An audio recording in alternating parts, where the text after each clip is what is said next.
మేము జాబ్ చేసినటువంటి కాలంలో ఎలక్షన్ డ్యూటీలు పడతాయి మాకు. ఈ ఎలక్షన్ డ్యూటీలు ఎప్పుడు పడతాయి తెలుసా? ఆదివారాలు ఎక్కువగా ఆదివారం కలిసి వచ్చేలాగా పెడతారనమాట. అప్పుడు మరి ఏం చేయాలి? శనివారం ముందుగానే మేము వెళ్ళిపోవాలి, లేకపోతే తారీఖులను బట్టి రోజులను బట్టి ఆదివారం అయినా వస్తుంది, లేకపోతే మరి శనివారం అన్న ముందు రోజు వెనక రోజు మొత్తం మీద 3 రోజులు కూడా. అంటే ఎలక్షన్ రేపు అనగా ఈవేళ బయలుదేరి వెళ్ళిపోవాలి.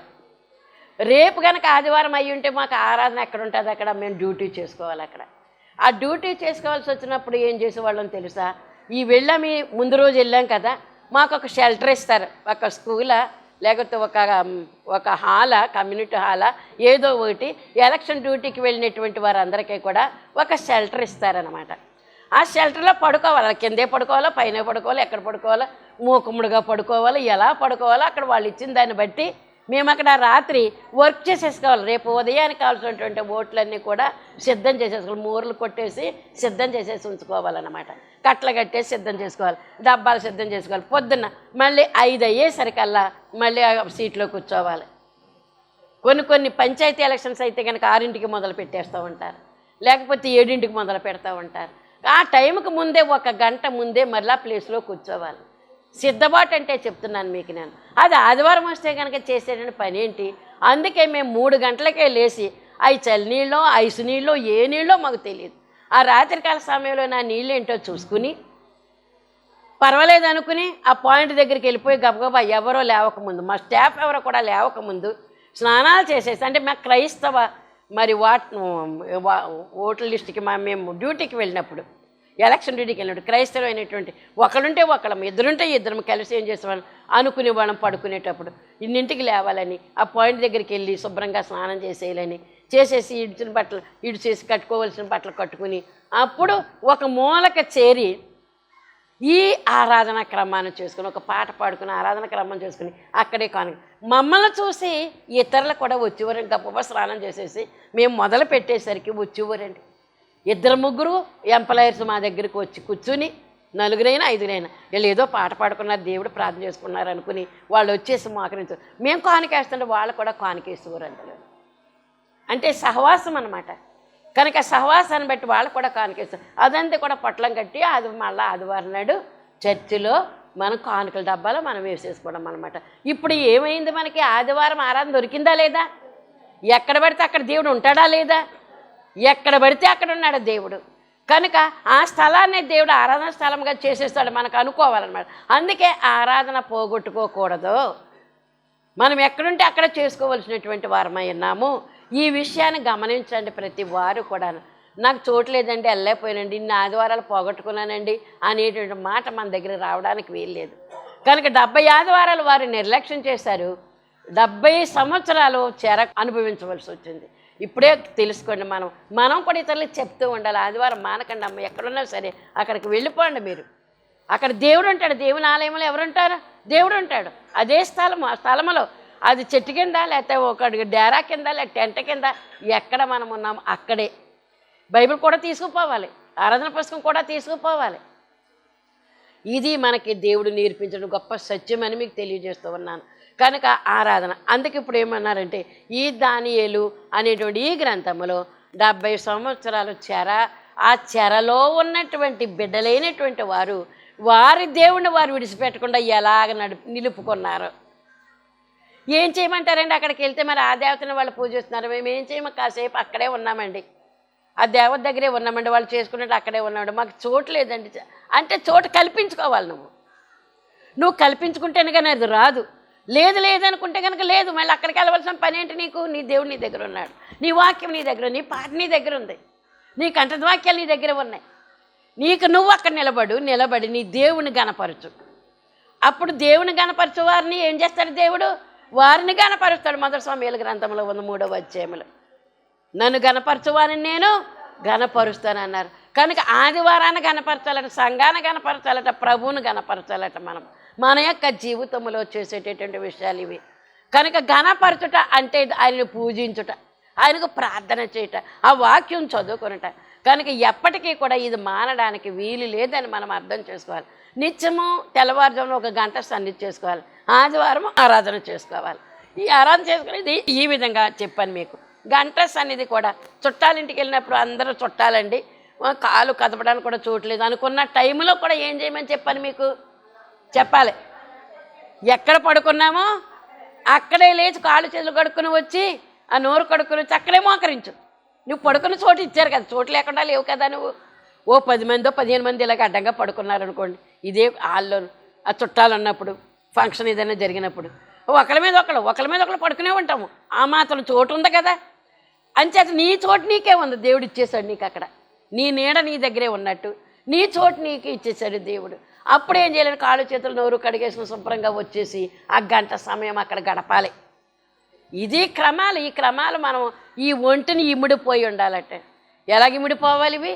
అక్కడ కుదరలేదండి, చేసుకోలేకపోయానండి అంటే కుదరదు. కుదిరించుకోవాలి. ప్రతిదీ కూడా కుదిరించుకుంటేనే తప్ప ఏమన్నా టీ తాగితేనే కానీ ఉండలేనని ఏం చేస్తావు తెలుసా? గబగబా టీ ఎక్కడ దొరుకుతుంది వెళ్తా లేదా, గబగబా టీ నోట్లో పోసుకుని రావట్లేదా? ఎందుకని? ఈ శరీరం కావాల్సిన ఆహారం కాబట్టి గబగబా వేడి టీ కోసం ఎక్కడికో ఒక చోటకి వెళ్ళిపోతుంది. బరితిమలాడేస్తావు కదా ఒకటి, అమ్మ కొంచెం పాలు ప్యాకెట్ తెచ్చి పెట్టానని అడుగుతావు, లేదా కొంచెం టీ పెట్టమ్మా అని కూడా అడుగుతావు ఎక్కడికన్నా వెళ్ళి. పాపం వాళ్ళు ఏం చేస్తారు, ఎప్పుడు అడగలేదు కదా అని చెప్పి వాళ్ళు కూడా ఏదో కష్టమైన నష్టమైన ఇంత టీ కాసి ఇస్తారు మనకి. ఇదేంటి? శరీరం నిలుపుకోవడానికి చేసుకునేటటువంటి పనులు, ఆత్మ నిలుపుకోవడానికి, ఆత్మ వృద్ధిలోనికి రావడానికి చేసిన పనులు ఈ విధమైనటువంటి పనులు. కనుక ఆదివారము ఆరాధన దినము మానడానికి వీలు లేదు. మాంతే కనుక చిక్కులు ఏర్పడతాయి మనకి. మాంతే ఏమవుతాయన్నమాట, చిక్కులు ఏర్పడతాయి మనకి.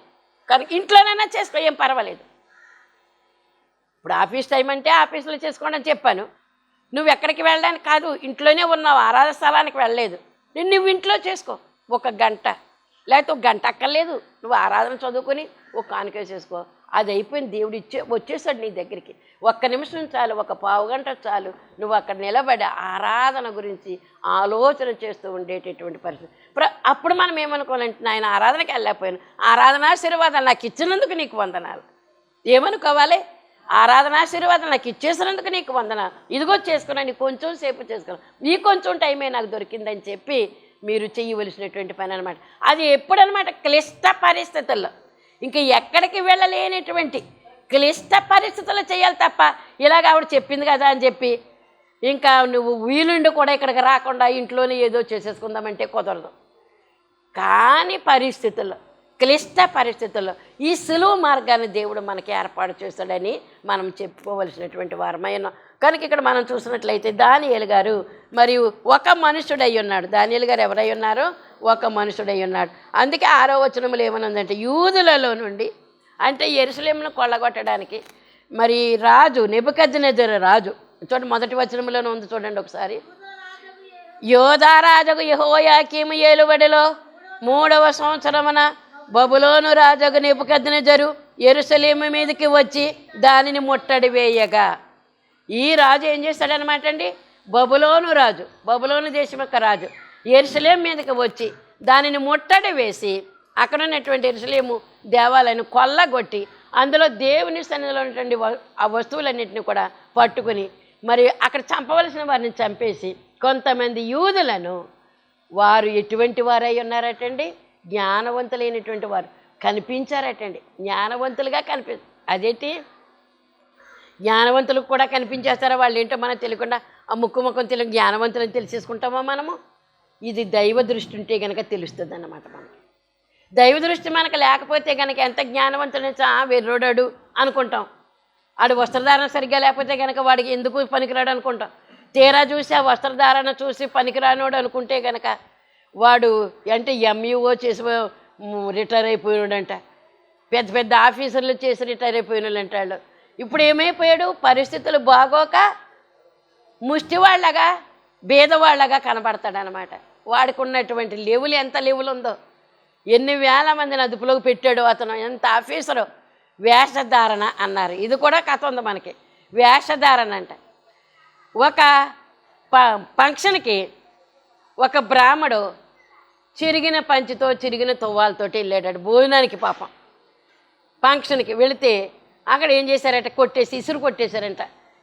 మెళ్ళో దండలు ఉండాలి, గొలుసులు ఉండాలి, మంచి విలువైన వస్త్రాలు ఉండాలి, టిప్ టాప్గా రావాలి, అలా అయితేనే రెండు రెండు అయ్యగారు వాడు ఎటువంటి వాడు అయినప్పుడు కూడా, వాడు సొంట అయినప్పుడు కూడా వేషధారణ చూసి లోపలికి ఆహ్వానించారు శివారటండి. ఇతన్ని గేటు దగ్గరే ఆపు చేసేసారట. ఆకలేస్తుంది, ఇక్కడ ఫంక్షన్ జరుగుతుంది, ఇంత ముద్ద దొరుకుతుంది అనుకుని వచ్చాడు. వస్తే అతను ఏం చేశారనమాట, బయటికి వెళ్ళగొట్టేశారు. అవి వెళ్ళగొట్టేస్తే ఏంటయ్యా నువ్వు ఇక్కడ ఎలా చూస్తున్నావు ఏంటంటే, ఒక తాత్వికుడు ఎవరు అంటే మనస్తత్వం తెలిసినటువంటి వాడు, ఒరే అబ్బాయి నువ్వేం చేస్తావు అంటే, ఇక్కడే భోజనం చేయాలనుకుంటే కనుక వెళ్ళి ఆ చాకలాల దగ్గర ఓ రూపాయి ఇస్తే కనుక అద్దెకి ఇస్తారు. ఒక మంచి కండవా పంచి చొక్కా పుచ్చుకుని తొడుక్కుని అప్పుడు రా నువ్వు ఇక్కడికి అన్నారట. ఈ బోనాలు అవ్వక ముందే ఏం చేశాడంటే, ఈ ఆలోచన గుర్తెరిగి మంచి బట్టలు కట్టుకుని వచ్చి లైన్లోకి వచ్చాడట. రండి సార్ అని చెప్పి ఏం చేశారనమాట, లోపలికి పంపించేశారు. ఎవడుపడాడు, ముందొచ్చిన బిచ్చగాడే, ముందొచ్చిన పేదవాడే, ముందొచ్చిన బేదవాడే. కానీ ఇప్పుడు టిప్ టాప్గా వచ్చాడు కాబట్టి, అంచులు కండవాతోటి వచ్చేసాడు, అంచులు పంచుతోటి వచ్చాడు కాబట్టి ఏమయ్యాడు, లోపలికి ఆహ్వానించబడ్డాడు. ఆహ్వానించబడిన తర్వాత భోజన పంక్తిలో కూర్చున్నాడు అందరితో పాటు మంచి మంచి భోజనాలే అక్కడ పెట్టారు. పెడితే అందరూ చూస్తూ ఉండగా అతడు కలిపినటువంటి మొట్టమొదటి ముద్ద ఎవరికి పెడుతున్నాడటండి, ముద్దు చొక్కాగా పెడుతున్నాడండి, తిను అని. రెండో ముద్ద మళ్ళీ కండువాకు పెట్టాడంట. మూడో ముద్ద పంచికి పెట్టాడంట. ఇవి ఏంటి ఇంత పిచ్చి చేష్టలు చేస్తున్నాడు ఏంటిడు, ఇలా ముద్ద కలుపుతున్నాడు, ముద్ద అట్టుకొచ్చి దానికి పెడుతున్నాడు ఏంటి అనుకుని, ఏంటి కథ ఏంటి నోట్లో పెట్టుకోకుండా ఈ వస్త్రాలు పెడుతున్నావేంట్రా బాబు అంటేని, ఇది వస్త్ర మహిమయ్యా అన్నాడంట. ఏమన్నాడు, మహిమ వస్త్రమహిమ, మనిషి మహిమ కాదు. నేను ఎందుకు పెడుతున్నాను ఇప్పుడు, ఇవి కట్టుకొచ్చాను కాబట్టి లోపలికి ఆహ్వానించారు, ఇంత విలువైన భోజనం నాకు పెడుతూ ఉన్నారు. అంచేత మీకు అందరికీ కూడా తెలియాలంటే కనుక, నేను పేదవాడిగా వచ్చినప్పుడు నేను తోసివేయబడ్డాను, ధనవంతుడిగా వచ్చినప్పుడు నేను ఆహ్వానించబడ్డాను. మనుషుల యొక్క లక్షణాలు ఈ విధంగానే ఉంటాయి. లోపల ఏముందో, ఆ మనిషి లోపల ఎంత తెలివి ఉందో, ఎంత జ్ఞానం ఉందో, ఎంత భక్తి ఉందో తెలియదు మనకి. ఆ విధంగా మరి వస్త్ర మహిమ కాబట్టి వస్త్రం తింటుందని పెడుతున్నానయ్యా, ఇది కూడా మీకు అందరూ కూడా తెలియాలని పెడుతున్నాను. అప్పుడు వాళ్ళందరూ కూడా నోటి మీద వేలేసుకుని, అరే నిజమే, నేను పోపో అన్నానని ఒకడు వచ్చాడంట, నేను గెంటేసానని ఒకడు వచ్చాడట, తప్పు అయిపోయిందయ్యా అన్నారట. దాన్ని బట్టి వాళ్ళకి అది కథ, మనకి ఆ కథ కమామిషి ఎవరికి, మనలాంటి వాళ్ళకి అనమాట. మనలాంటి వాళ్ళు అంటే మనమని కాదు, ఇప్పుడు వస్త్రాన్ని చూసి మనిషిని గెంటేసేటటువంటి పరిస్థితి. ఇంకొకటి సత్యమైనటువంటి మాట ఒకటి చెప్తున్నాను. వెంకటరత్నం గారని మనకి చెముళ్ళంక నుంచి వచ్చేవారు. ఆవిడ నాకులాగే ఇలాగా డెవలప్మెంట్ శరీరానికి ఆవిడ అలాగుండేది. కట్టుబొట్టు తీరు కూడా ఏదో పనిలోకి వెళ్ళిపోయినట్టు ఇలా దోపుకుని వచ్చేసేది ఆవిడ. ఇంత బైబిల్ వేసేసుకుని సంచులు వేసేసుకుని వచ్చేసేది అంతే. అక్కడి నుంచి బస్సు ఎక్కిదో ఆటో ఎక్కిదో వచ్చేస్తే ఎవరికి కూడా ఇష్టమయ్యేది కదా ఆవిడంటే. వచ్చి ఆవిడ ప్రార్థన చేస్తే నిలబడేది, మరి మోకాళ్ళ మీద నిలువు మోకాళ్ళ మీద ఉండేది. ఆ శక్తి ఎవరికైనా ఉందా? టిప్ టాప్గా వచ్చినటువంటి వాళ్ళ దగ్గర మోకాళ్ళ మీద ఉండేటువంటి శక్తి వాళ్ళ ఎవరి దగ్గర లేదు. మోకాళ్ళ మీద ఉండే శక్తి ఉందా ఆవిడ దగ్గర? నేను గమనించుకున్నాను ఆవిడని. ఆవిడ ఇంటి దగ్గర ఉన్నప్పుడు కూడా 2-3 రోజులు, వారం రోజులు కూడా టెస్ట్ చేసేవారు ఆవిడ నా దగ్గర. ఇంకా ఆవిడ చెప్పే మాటలన్నీ కూడా ఓపికగా వినేదాన్ని. ఏదో చేసేస్తానని కాదు, ఆవిడకి రెమెడీ చేసేస్తాను కాదు, చెప్తుంది కాబట్టి ఓపికగా, నీకు ఆ ఓపిక ఉంది అనేవారు. ఆవిడ చెప్పేదల్లా కూడా ఓపికగా వింటావు నువ్వు, అందుకని నీకు చెప్తుంది, ఎవరి దగ్గర మాట్లాడదు ఆవిడ అనేవారు. ఆవిడ చెప్పేది వింటాను, నేను పని చేసుకుంటానే వినేదాన్ని. అలాగే కానీ జోనాథన్ గారు ఎవరినైనా తిట్టేవారు కానీ ఎగరేసేసేవారు కానీ, ఒక్కొక్కప్పుడు ఎగరేసిన చెప్పిందంతా కూడా చక్కగా వినేవారు ఆయన జోనాథన్ గారు. ఆయనకి కూడా ఇష్టమైంది, ఎందుకంటే ప్రార్థనా పరురాలని. అది ఇప్పుడు మనకు కావాల్సింది. ఈ ప్రార్థనా పర్రాలు మోకాళ్ళ మీద ఉంటుందన్న సంగతి. మళ్ళీ మా ఇంటికి వచ్చి కాళ్ళు కడుక్కునేది అక్కడ పైపు దగ్గర కాళ్ళు కడుక్కుంటే ఈ కాళ్ళు 2 చూస్తే ఎంతంత కాయలు ఉండేయండి. ఎక్కడ చెప్పాలండి, ఇప్పుడు అసలు ఉందా మోకాళ్ళ మీద ఉండే ప్రయత్నం ఉందా మన దగ్గర? చింతాకంతన్న అరిగిందా? కుంకుడుగా ఎంత అక్కర్లేదు, చింతాకంతన్న అరిగిందా మన యొక్క మోకాలు చెప్ప అని అడుగుతున్నారు మనల్ని ఇప్పుడు. కనుక ఒకప్పుడు ఉండేవి, ఇప్పుడు కుర్చీల మీద కూర్చోవడం అలవాటు అయిపోయి ఇవన్నీ కూడా అరిగిపోయాయి, లేవు. ఇంకా ఇంకా కాయలు లేవు, మచ్చలు లేవు, ఏమీ లేవు, ఇంకా ఏమీ లేవు. అంచేత ఏం చేయాలన్నమాట, మోకరించడం అనేటటువంటిది. అందుకే మోకరించడం. ఇప్పుడు ప్రకాశ్ నాన్న ఉన్నాడు, ఈయన ఈ ప్రకాశ్ నాన్న ఇప్పటికి కూడా ఏం చేస్తాడు, ఆయన అలవాటు అయిపోయింది. ప్రాక్టీస్ ప్రాక్టీస్ ప్రాక్టీస్ అలా చేసి చేసి ఆయనకి ఏం చేసిందంటే మోకరింతేనే కానీ ఉండలేడు ఆయన. మోకాళ్ళ జీవితం కనుక ఆ మోకాళ్ళ పని అభ్యాసమే కూసు విద్య అన్నారు. ఏమన్నారు? అభ్యాసమే కూసు విద్య అన్నారు. ఇలా చెప్పుకుంటూ పోతే చాలా ఉంటాయండి ఉదాహరణలు. కనుక ఈ యొక్క బబులోను స్థానానికి వచ్చినటువంటి 4 వ్యక్తుల్ని గురించే ఈ 12 అధ్యాయాల్లో మనకు కనపడుతుంది. వందలాది మంది ప్రజలు అక్కడికి వెళ్ళారు. ఎవరు? బాలురు, యూదులైనటువంటి బాలురు అందరూ కూడా తీసుకెళ్లారు. వాళ్ళ ముఖంలో కాంతి ఉందని, వాళ్ళ జ్ఞానవంతులని తెలుసుకోగలిగాడట ఆ రాజు. నెబుకద్నెజరు రాజు ఎవరెవరిని తీసుకెళ్ళాలి ఎన్నుకొని తీసుకుని వెళ్ళాడు. ఆ కంటిలో తెలివి కనపడుతుందట, నోట్లో తెలివి కనపడుతుందట, ముఖంలో తెలివి కనపడుతుందట. కనుక సన్నిచేసేటటువంటి బిడ్డలు మౌనంగా ఉంటారు కాబట్టి వాళ్ళ ముఖంలో కళ ఉంటుంది. కానీ తెలిసిపోతారండి వాళ్ళని, తెలిసిపోతారు. కళాకాంతులు ఉంటాయి, ఆ ముఖానికి కళాకాంతులు ఉంటాయి. వాళ్ళు మాట్లాడితే మాటకు కూడా ఒక రకమైనటువంటి విలువ ఉంటుంది. కనుక ఇదంతా కూడా వారి యొక్క అనుభవ జ్ఞానము చేత తెలుసుకోవాలి.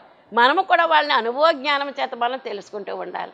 కనుక వీళ్ళని వాళ్ళకు ఉన్నటువంటి తెలివి ఉంది వీళ్ళకని చెప్పి సుందర రూపం ఉందని, అంటే అందాన్ని కూడా చూసారంట. వాళ్ళు ఏం చేశారటండి, ఆ బబులోను దేశాన్ని తీసుకుపోయేటటువంటి యూదుల యొక్క అందము చూశారు, జ్ఞానము చూశారు, వర్చస్సు చూశారు, పర్సనాలిటీ కూడా చూశారు. చూసి అప్పుడు వీరు తగిన వారని వారందరూ కూడా తీసుకెళ్ళి అక్కడ పెట్టారు. కానీ వాళ్ళందరిలో కూడా ఎవరు పేరుకొచ్చారు? ఇప్పుడు 4 బాలురు. కనుక ఈ 4 బాలురు జ్ఞానవంతులు. వాళ్ళందరూ కూడా జ్ఞానవంతులే, తీసుకెళ్ళినటువంటి వారందరిలో కూడా. అంచేతే ఈ వందలాది మందిలో ఈ 4 ఎన్నికయ్యారు. వాళ్ళు ఎందుకు ఎన్నిక కాలేదు? ఏదో చిన్న లోపం ఉంది, ఏదో ఒక చిన్న లోపము, భక్తిలో లోపమా, లేకపోతే వాళ్ళ యొక్క జీవిత విధానంలో క్యారెక్టర్లో లోపమా, ఏదో ఒక లోపం ఉంది. కాబట్టి ఆ లోపాన్ని భర్తీ చేసుకోవడానికి ప్రయత్నం చెయ్యాలి మనము. అందుకే ఎవరైనా నీలో ఈ లోపం ఉందమ్మా సరిదిద్దుకో అంటే మనకి ఎంత ఎత్తున వచ్చేస్తుంది ఏంటి కోపం రాదా? నువ్వు కొంచెం ప్రార్థనలు తగ్గవమ్మా అని నన్ను అన్నారనుకోండి, ఎంత ఎత్తున లేచిపోతాను నేనా ప్రార్థనలోనా తగ్గానా? ఎలా మాట్లాడుతున్నావు, నేనంటే ఏమనుకున్నావు అని వాళ్ళ మీద ఎలా లేచిపోతామండి? ఏదన్నా లోపం చెప్తేనే మనం ఎవరికైనా చెప్తేనే, నాకే మీరు ఏదైనా లోపం చెప్పారనుకోండి, ఎంత గుణిసేసుకుంటామో. చెప్పినప్పుడు ఏం చేయాలట, ఓహో ఉందా కాబోలు మనకు తెలియదు. గురువింద పూస దానికి మచ్చ ఎలాగుంటుంది, నలుపుతానమో అడుగును ఉంటుంది.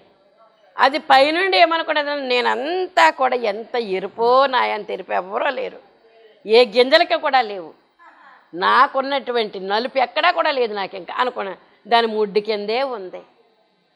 అందుకే మన దగ్గర ఉంటాయి, మనకి ఇతరులకు తెలియనిటువంటి లక్షణాలు కొన్ని ఉంటాయి మన దగ్గర, మనకు తెలియదు అనమాట. అది కూడా మనకు తెలీదు. నాలో గర్వం ఉందని, నాలో ఏదో ఒక లోపం ఉందని, నాకు గనక నేనేం చేస్తాను, నీతిమంతురాలను అనుకుని మీకంటే గొప్పదాన్ని అనుకుని ముందుకు సాగిపోతూ ఉంటాను. దేవుడో దేవదూతలో అయ్యగారో వచ్చి అమ్మ ఈ లోపాన్ని నువ్వు సరిదిద్దుకో అన్నారనుకో, కోప్పడిపోవడానికి వీల్లేదు. వంద కాబోలు నాలో లోపం అనుకుని ఏం చేయాలన్నమాట, సరిదిద్దుకోవడానికి ప్రయత్నం చెయ్యాలి. అందుకే కొంతమంది అడుగుతారు, ఏమని అడుగుతారు, నాలో ఏ లోపమన్నా ఉందా ప్రవ్వా, నాలో నీకు తెలియని ఆయాసం ఏదైనా ఉన్నదేమో. కీర్తనకారుడు అనలేదా, నాయందు నీకు దగ్గర ఎక్కడైనా ఆయాసకరమైనటువంటి విషయం ఏదైనా ఉందేమో నాకు తెలియచేయి ప్రవ్వా అని అడుగుతాము. కనుక మనకు తెలియంది ఏదైనా ఉంటే కనుక దేవుణ్ణి అడగవలసినటువంటి వారమైన, కనుక ఆ లోపాన్ని సరిదిద్దుకోవడానికి మనం అడుగుతున్నాం అన్నమాట. కనుక ఆ లోపం ఉంటే కనుక దేవుడు చెప్తాడు, లేకపోతే శభాష్ అమ్మ నువ్వు చాలా మంచిదానివి అని సర్టిఫికెట్ ఇచ్చేస్తాడు దేవుడు. మనకి 100కి 100 పాళ్ళు మార్కులు వేసేసి ఇచ్చేస్తారనమాట. అలాగా తీసుకుని వెళ్ళినటువంటి ఆ యొక్క యూదులందరిలోనూ కూడా ఈ 4 యొక్క చరిత్రే ఇక్కడ మనకి తెలియజేస్తూ ఉన్నాడు దేవుడు. అందుకే ఈ 6వ వచనంలో ఈ దానియేలు, హనన్య, మిషాయేలు, అజర్య అనేవారు వీరిలో ఉండిరి. వీరికి ఏం చేశారట, ఒక నపుంసకుడిని, రాజు యొక్క సంస్థానంలో ఎవరుంటారో తెలుసా, స్త్రీలకి పురుషులకి మధ్యవర్తులుగా ఇంకా ఆడవాళ్ళని పెట్టరు, మగవాళ్ళని పెట్టరు. అది ఇది కానిటువంటి వారిని నపుంసకులు అంటారు. హిజ్రాలని కూడా అంటారు. ఇంకేమంటారు? కొజ్జా అని కూడా అంటారు. కనుక ఇది నపుంసకుడు అనేటువంటి మాట. ఈ నపుంసకులను పెట్టుకుంటారు. అక్కడ ఏ గొడవలు రావు ఇంకా ఎవరికి కూడాను. ఆడవాళ్ళ దగ్గర ఆడవాళ్ళు పెట్టుకున్న, మగవాళ్ళ దగ్గర మగవాళ్ళు పెట్టి ఏదో ఒక గొడవలు వస్తూ ఉంటాయి, శరీర సంబంధమైన గొడవలు వస్తూ ఉంటాయి. కనుక వీరికి మనం చూసినటువంటి విషయం ఏంటంటే దానియేలు గారి యొక్క విషయంలో ఇప్పుడు మనం 5వ అధ్యాయంలో చదువుకుంటే ఈయన యొక్క లక్షణాలు ఏంటో మనకు తెలుస్తున్నాయి. అంతవరకు కూడా ఏంటంటే దేవుడే రాయించాడు, మరి దానియేలు గారి చేత రాయించారనమాట. ఏంటంటే చదువమ్మా 5:11 మళ్ళీ ఒకసారి చదువు జ్ఞాపకం చేసుకోవడానికి. నీ రాజ్యంలో ఒక మనుషుడు ఉన్నాడు, అతడు పరిశుద్ధ దేవతల ఆత్మగల. ఏముంది? పరిశుద్ధ ఆత్మల, పరిశుద్ధ దేవతల యొక్క ఆత్మల, పరిశుద్ధ దేవతల యొక్క ఆత్మ కలిగినటువంటి వాడు. అంటే దురాత్మలు కూడా ఉంటాయి భూమి మీద, ఉండవా? దుష్టాత్మలు ఉంటాయి, దురాత్మలు ఉంటాయి, అపవిత్రాత్మలు ఉంటాయి, అపరిశుద్ధాత్మలు ఉంటాయి. వాటన్నిటిలో కూడా దేవుడు దేవదూతలకు, అందుకే మంచి పేరు పెట్టారు, పరిశుద్ధ దేవతల, పరిశుద్ధ దేవతల ఆత్మ కలిగినటువంటి వాడు ఎవరో? దానియేలు గారు. కనుక అటువంటి ఆత్మ కావాలంటే పరిశుద్ధాత్మే ఉంది. పరిశుద్ధాత్మను మనం ఈ రోజుల్లో మనం అడగాలి. పరిశుద్ధాత్మ శక్తితో నన్ను నీవు నింపు ప్రభువా అంటున్నామా లేదా? పరిశుద్ధ అగ్నిని, మీకు వచ్చు ఆ పాటలో, నింపు దేవా నన్ను నీ ఆత్మతో నింపు దేవా, పరిశుద్ధ అగ్నిని పంపు దేవా, పరిశుద్ధ అగ్నిని నన్ను నీ ఆత్మతో నింపు దేవా, నన్ను నీ. చూసారు ఆ పాటలన్నీ కూడా ఎంత బాగుంటాయండి. కనుక అలాగ పరిశుద్ధాత్మను గురించినటువంటి, అందుకే 10 రోజులు సంఘాల్లో పెడతారు మనకి పరిశుద్ధాత్మ కుమ్మరింపు దినాలని. ఆ కుమ్మరింపు దినాల్లో మనము అటెండ్ అయితే దేవుడు పరిశుద్ధాత్మ శక్తిని మనకి ఇస్తాడు. ఎప్పుడైతే పరిశుద్ధాత్ముడు మనలో నివాసం చేస్తూ ఉన్నాడో దేవునికి దగ్గరగా ఉంటాం. ఎప్పుడైతే పరిశుద్ధాత్మ లేడో లోకానికి దగ్గరగా ఉంటాం, దేవునికి దూరంగా ఉంటాం. ఇదే ఒక నిజము, ఇదొక సత్యము. దేవుని కార్యక్రమాల దగ్గర నువ్వు వస్తున్నావు, దేవుని ప్రార్థన చేసుకున్నావు, దేవునితోటే గడుపుతున్నావు అంటే లోకం నీకు దూరంగా ఉంటుందని అర్థం. కనుక అలాంటి ఆత్మ కలిగినటువంటి ఒక మనుష్యుడు ఉన్నాడు. చెప్పమ్మా. నీ తండ్రి కాలములో అతడు దైవ జ్ఞానము వంటి జ్ఞానమును, ఎలాంటి జ్ఞానం ఉండాలండి మనకి? దైవ జ్ఞానము, దేవునికి సంబంధించినటువంటి జ్ఞానము. దైవ జ్ఞానము వంటి జ్ఞానమును, బుద్ధియు, తెలివియు. ఎన్నున్నాయో చూడండి.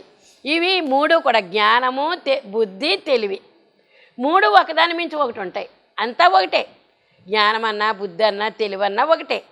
కానీ 3 వివరించి చెప్పారు ఇప్పుడు మళ్ళీ ఇక్కడ దానియేలుకి ఇవి ఉన్నాయని. ఈ 3 కూడా దేనికి సంబంధించినవి?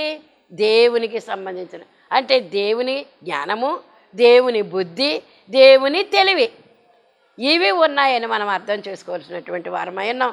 కనుక తెలివి గలవాడయుండుట నీ తండ్రి కనుగొనెను గనుక నీ తండ్రి అయిన రాజుకు నెబుకద్నెజరు శకున గాండ్రకును గారడీ విద్య గల వారికి కల్దీలకును జ్యోతిష్కులకును పై అధిపతిగా. ఏటండి ఎంతమంది మీద అధిపతి అటండి? ఎందుకని? దేవుని జ్ఞానం ఉంది కనుక, ఎందుకని దేవుని బుద్ధి ఉంది కనుక, ఎందుకని దేవుని తెలివి ఉంది కనుక. జ్ఞానము, బుద్ధి, తెలివి ఇవన్నీ కూడా ఎలాగున్నాయండి? దేవునికి సంబంధించినవే. ఇంకా దేవతలకు సంబంధించినవి కాదు, లోకానికి సంబంధించినవి కాదు, సైతానికి సంబంధించినవి కాదని మనము అర్థం చేసుకోవలసినటువంటి వారమై ఉన్నాం. కనుక ఇక్కడ ఎవరి కాలంలో అన్నప్పుడు నెబుకద్నెజరు రాజు కాలంలో కాకుండా తండ్రి కాలం అని ఉంది ఇక్కడ. బెల్షస్సరు అనేటువంటి రాజు నెబుకద్నెజరు రాజుకి కొడుకు అన్నమాట. ఆ కొడుకు కాలంలో ఇప్పుడు ఇతనికి మెనే టికేల్ ఉపార్సిస్ అనేటటువంటి మాట గోడ మీద వ్రాయబడి ఉంది. వాళ్ళు విందు చేసుకుంటున్నారు. ఈ విందు కూడా ఎలా చేసుకున్నారట? పాత్రలు ఎటువంటివో తెలుసా? యెరూషలేములోని దేవాలయం 5వ అధ్యాయము 2వ వచనంలో ఆకారంలో ఉందో చూడండి. అక్కడ 5వ అధ్యాయం 2వ వచనము. తన తండ్రి యొక్క నెబుకద్నెజరు యెరూషలేములోని ఆలయములో నుండి తెచ్చిన వెండి, ఆగమ్మ, వెండి, విడివిడిగా చదువు, వెండి బంగారు పాత్రలను తెమ్మని ఆగి ఏంటంటే దేవతలకేమో పూజ చేసుకున్నారట, దేవతలకేమో అక్కడ ఫంక్షన్ చేసుకున్నారట. అదేంటి దేవతలంటే లోక సంబంధమైనటువంటి దురాత్మలకు వాళ్ళు ఫంక్షన్ చేసుకున్నారట.